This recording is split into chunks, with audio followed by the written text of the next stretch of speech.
आणि माझ्या जमलेल्या सर्व रसिक मराठी बांधवांनो, भगिनींनो आणि मातांनो, मी आज भाषण करणार नाहीये, कारण माझं भाषण गुढीपाडव्याला 30 तारखेला इथे आहेच. त्याच्यामुळे मला जे म्हणायचं आहे ते मी 30 तारखेला म्हणेन. पण आज मराठी भाषा दिवस, मराठी भाषा गौरव दिन सरकारने जाहीर केला होता, पण सरकारच्याही लक्षात नव्हतं की हा दिन साजरा करायचा असतो. आणि 2008 साली याची सुरुवात आपण केली, याच शिवतीर्थावरती इथेच सुरुवात केली होती. आणि मग त्याच्यानंतर महाराष्ट्रभर पक्षाने सगळ्या ठिकाणी हे कार्यक्रम राबवायला सुरुवात केली. यावेळेला मला परत कोणीतरी सांगितलं की आपण परत केला पाहिजे, म्हणून यावर्षी देखील परत हा कार्यक्रम आपल्यासमोर करतोय.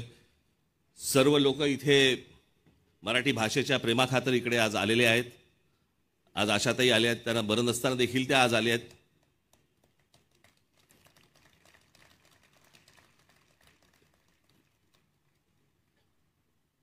इतर सर्व माझे पत्रकार मित्र, इतर सर्वच, जे तुम्हाला आता काही नावं सांगायची गरज नाही, सगळ्यांना माहिती आहेत.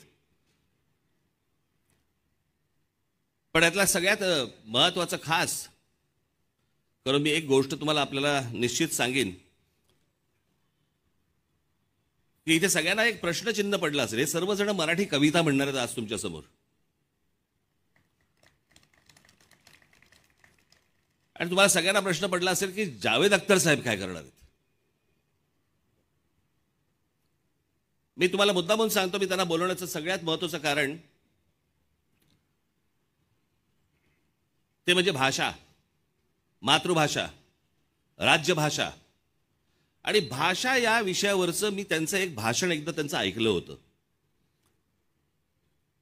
आणि आपली भाषा टिकवण्यासाठी म्हणून ही भाषा किती महत्त्वाची असते, ही भाषा कशी टिकवली पाहिजे, कशा प्रकारे टिकवली पाहिजे, यावरचं एक भाषण मी त्यांचं ऐकलं होतं. आणि मी जावेद साहेबांना विनंती केली की म्हटलं, सोनारांनी का टोचावे लागतात, आमच्याकडे ॲटनबरोनी दाखवल्यानंतरच आम्हाला गांधी कळला, नाही तर आम्हाला महात्मा गांधी माहितीच नव्हते.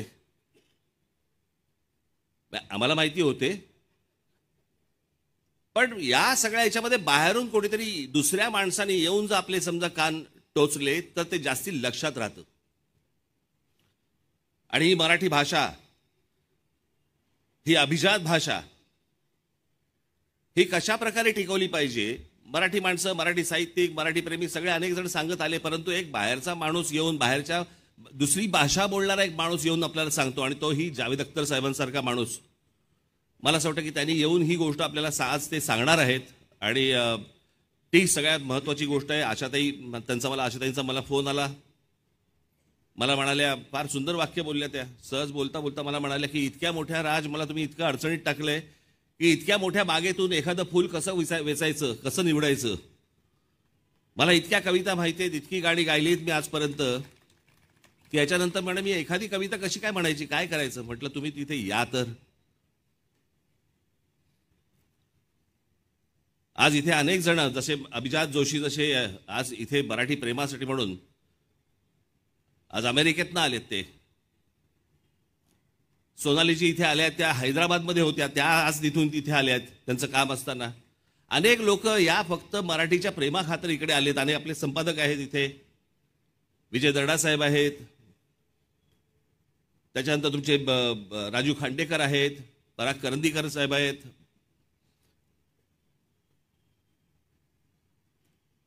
अनेक लोक आलेत इथे, नागराज मंजुळे आहेत, महेश मांजरेकर आहेत. मला असं वाटतं मी थोडा 1 मिनिट जर उलटा झालो तर मी सगळ्यांची पटकन नावं घेऊ शकीन, पण ही सगळीच मंडळी एका मराठी भाषेच्या प्रेमाखातर आज इकडे आलेली आहेत. कोणाचं नाव राहिलं असेल तर मला माफ करा. मी अगदी थोडक्यात आटपणार आहे, कारण वेळेचं बंधन आहे. प्रत्येकाला कविता म्हणायची आहे, प्रत्येकाला सांगायचं. आशुतोष गोवारीकर इकडे आलेत, त्यांच्या मुलाचं लग्न आहे, सगळं त्या लग्नामध्ये ते अडकलेले आहेत. पण ते मराठी भाषा या गोष्टीसाठी आधी लगीन कोंडाण्याचं, मग रायबाचं, तर त्याच्यामुळे त्याच्यानंतर ते कामाला लागतील. ही भाषा टिकवणं, या भाषेसाठी आजपर्यंत पक्ष म्हणून मी, माझे सर्व सहकारी अनेक याच्यासाठी आंदोलनं झाली, अनेक गोष्टी आपण टिकवत आल्या, केल्याही अनेक गोष्टी. ते अर्थात त्या काही गोष्टी सांगायचं हे व्यासपीठ नव्हे, पण भाषा ही खूप महत्वाची आहे, कविता ही खूप महत्वाची आहे. येणाऱ्या पुढच्या पिढ्यांनी आपल्या जुन्या कवींनी काय काय लिहून ठेवलेलं आहे. ते म्हणतात ना, जो न देखे रवी वो देखे कवी. या कवींनी काय काय गोष्टी मांडून ठेवलेल्या आहेत.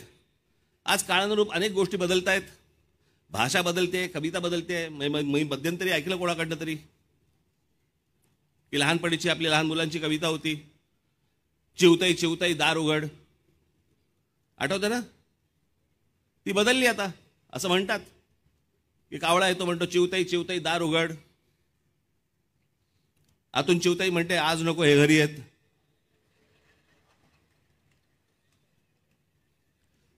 कविता बदलली आता, काय करणार त्याला आपण. आत्ताच्या काळातली चिवताई आहे ती. त्याच्यामुळे या सगळ्या कविता बदलत आल्या, परंतु जे जुन्या आपल्या सगळ्या कवींनी जे लिहून ठेवलं हे खूप महत्वाचं आहे. आणि जे खरं तर मला सर्व कवी इथे मराठीतले आणता आले असते, पण कवींच्या तोंडून कविता ऐकण्यापेक्षा ज्यांनी कधी कविता फारसा म्हणायच्या भानगडीत पडले नाहीत अशी जर लोक कविता म्हणायला लागली तर ते जास्ती करून ऐकावं असं वाटतं. आणि म्हणून हे सगळे आज तारे सितारे इथे सगळे जमीपर आलेले आहेत. मी सर्वांचे मनापासून मी आभार मानतो की आज आपण सगळेजण इकडे आलात.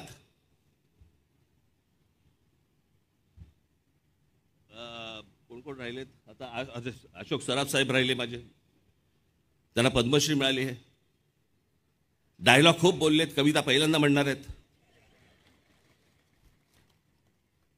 माझ्याकडे ते मगापासून एक तास तिरक्या नजरेने बघतात की तू का आणलंयस मला इथे आणि का बोललेस तू मला इथे. अनेक लोकांना इकडे धाकधूक आहे, मी कशी कविता म्हणणार आहे, काय म्हणणार आहे. परंतु मला असं वाटतं की ही सगळी लोक ज्यांच्याकडे लोक अगदी ज्यांना आयडॉल म्हणून बघतात, अशा लोकांनी ज्यावेळेला येऊन कविता म्हटल्या तर ते मला असं वाटतं पुढच्या पिढीसाठी खूप महत्त्वाचं आणि उपयुक्त ठरेल. याच्यासाठीचा हा कार्यक्रम आहे. आपण सर्वजण जाताना इथे पुस्तक प्रदर्शन लागलेलं आहे. मराठीतले सर्वच जवळपास पुस्तकं इथे आज आलेली आहेत, समोर आपल्या समोर ठेवलेली आहेत. सगळे मराठी लोक आपापल्या मुलांना घेऊन मुलींना घेऊन इथे प्रदर्शनाला पण येतील अशी एक आशा अपेक्षा ठेवतो. आज या सर्व कार्यक्रमाला आपण सर्वजण आलात, आपण त्याबद्दल मी आपल्या सर्वांचे मी आभार मानतो. इथे सर्व जे माझे सहकारी आहेत त्यांचेही आभार मानतो की त्यांनी जे अहोरात्र कष्ट घेऊन या सगळ्या गोष्टी उभ्या केल्या, त्यांचेही आभार. धन्यवाद. जय हिंद, जय महाराष्ट्र.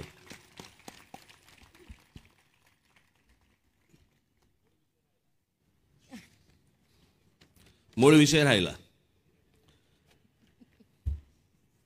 मीच कविता नाही म्हटली तर कसं होईल. ही कविता, याला कविता म्हणायचं, काव्य म्हणायचं, काय म्हणायचं मला कल्पना नाही. आता थोड्या वेळातच मला असं वाटतं इथे रितेश देशमुख येतील.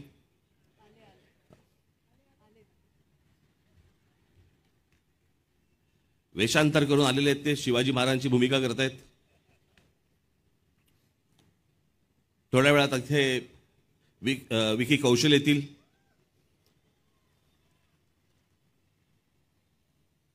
म्हणजे दोघे ज्यांनी एकाने शिवाजी महाराजांची भूमिका केलेली आहे ते महेश मांजरेकर इकडे बसलेले आहेत, एक करणार आहेत ते इथे बसलेले आहेत, आणि संभाजीच्या भूमिकेतले विकी कौशल आता थोड्या वेळातच इकडे येणार आहेत. आज मी जे काही काव्य निवडलेलं आहे हे कदाचित तुम्ही ऐकलं नसेल असं मला वाटतंय. ऐकलं असेल तर आनंदच आहे. पण बाबासाहेब पुरंदरे लिखित राजा शिवछत्रपती याच्यामधलं हे काव्य आहे. बहुधा हे बाबासाहेबांनीच लिहिलंय. छत्रपती शिवाजी महाराजांना उद्देशून लिहिलेलं आहे. आणि त्याच्यामध्ये बाबासाहेबांचं म्हणणं ते लिहित असताना, ते महाराजांविषयी बोलताना, महाराजांकडे बघताना ते म्हणतात की काय समजू आम्ही तुला, कोण आहेस कोण तू. आणि ती कविता आहे, त्याचं शीर्षकच आहे कोण तू रे कोण तू.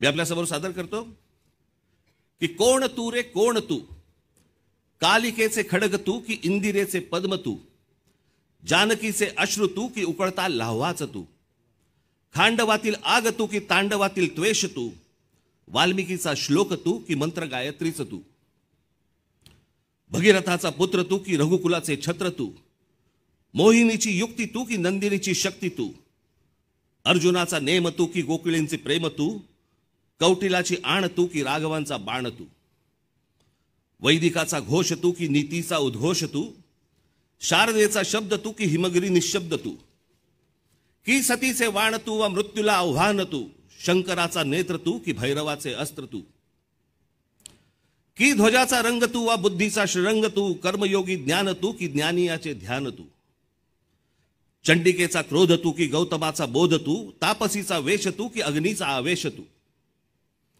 मयसभेतील शिल्प तू की नवसृष्टीचा संकल्प तू, द्रौपदीची हाक तू प्रलयंकराचा धाक तू, गीतेतला संदेश तू आणि क्रांतीचा आदेश तू, संस्कृतीचा मान तू आणि आमचा अभिमान तू. धन्यवाद.